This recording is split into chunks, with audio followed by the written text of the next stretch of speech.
Gọọmenti Anambra steeti amalite ego ime nchọpụta banyere na ihu na udo achịgbago na Obosi na kansụl dị mmiri North. Nke a bụ n'ihi katakata dara n'etiti ndị obodo nakwazi ndị a kpọrọ Special Anti-Touting Squad SASA. Ndị onye ndu gọọmenti wee bịa bụ Ọkammụta Soluchukwu Lobelo bụ odeakwụkwọ gọọmenti Anambra steeti. Ha nwere ọgbakọ na Obosi nyere ha na ndị obodo na ka o si wee gaa.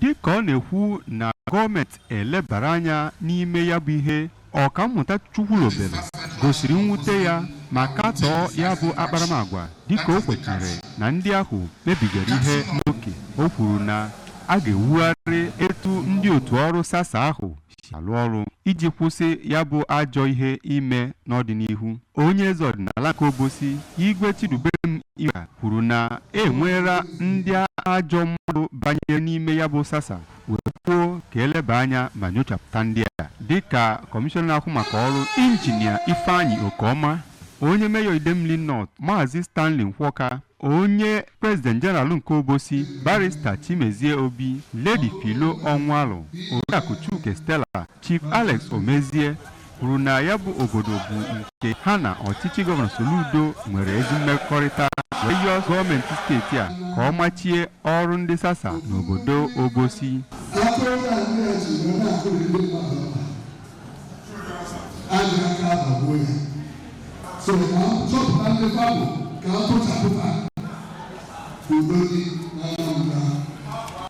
Gọọmenti steeti a nwekwara oku ha iji hụ na ihe ndị emebigasịrị n'ebe ahụ bụ nke edoziri.